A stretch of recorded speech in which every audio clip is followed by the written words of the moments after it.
안녕하세요. 5분 심리학입니다. 오늘은 무의식에 대해 이야기해보려 합니다. 무의식이란 의식, 전의식과 같이 마음의 한 프로세스입니다. 의식과 대조적인 점은 내성법을 통해 생각, 감각, 기억의 과정을 관찰할 수 없다는 것입니다. 무의식은 의식의 표면 밑에서 존재하면서 행동에 영향을 주는 특징이 있습니다. 무의식의 개념은 19세기 말 오스트리아의 정신과 의사이자 정신분석학을 창시한 지그문트 프로이트에 의해 대중화되었습니다.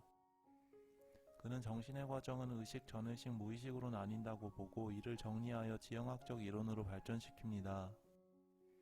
여기서 전의식이란 의식과 무의식의 경계 상태를 의미합니다. 전의식은 해상이 가능하고 정보가 쉽게 의식으로 넘어올 수 있는 특징이 있습니다. 우리가 어떤 말을 알고 있는데 막상 정확히 떠오르지 않다가 나중에 알게 되는 경우가 있습니다.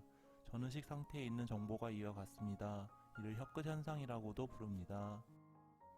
프로이트가 무의식을 대중화한 계기는 히스테리 환자들을 관찰해오면서 시작됩니다. 히스테리의 본래 의미는 통제하기 어려운 일시적인 정서적 상태를 나타내지만 이 개념은 현재는 이유 없이 심하게 짜증이나 화를 내는 경우를 의미합니다. 히스테리는 그리스 단어 자궁, 히스테라에서 유래되었습니다. 고대 사람들은 히스테리를 신체적 장애로 보고 치료했습니다. 하지만 중세시대 종교의 영향으로 히스테리에 대한 이해는 신체적인 부분에서 정신적인 면으로 변화하게 됩니다. 인간의 고통은 죄로 인한 것이라는 종교적 개념에 의해 히스테리 또한 악마에 의한 질병으로 인식됩니다. 교회에서는 환자를 치료하기 위해 부적 엑소시즘 등을 이용하기도 했습니다.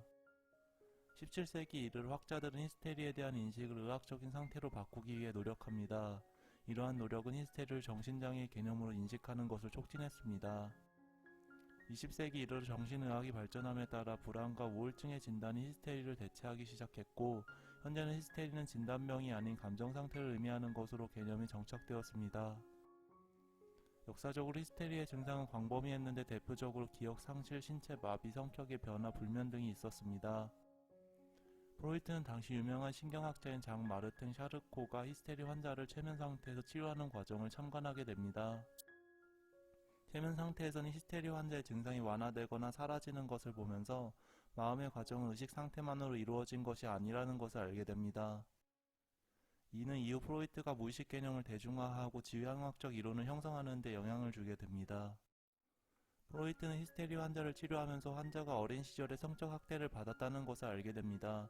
그는 히스테리의 증상이 어린 시절 학대로 인한 트라우마가 증상으로 발현되었을 것이라고 생각하게 됩니다. 이러한 경험은 이후에 방어기제에 대한 이론을 확립하는 데 영향을 줍니다. 이에 대해서는 다음에 이어서 다뤄보도록 하겠습니다. 오늘의 이야기는 무의식이란 마음의 한 프로세스로 의식처럼 생각, 감각, 기억 등의 과정을 관찰할 수 없으며 행동에 영향을 준다. 지형학적 이론이란 정신과정이 의식, 전의식, 무의식으로 구분된다는 것으로 여기서 전의식이란 의식과 무의식의 경계로 해상이 가능하고 쉽게 의식이 될 수 있는 특징이 있다. 히스테리는 통제하기 어려운 일시적인 정신적 상태를 의미하며 당시 환자들을 보면서 프로이트는 무의식 개념을 대중화하고 정신분석학을 세울 수 있었다로 정리할 수 있겠습니다. 준비한 내용은 여기까지입니다. 끝까지 들어주셔서 감사합니다.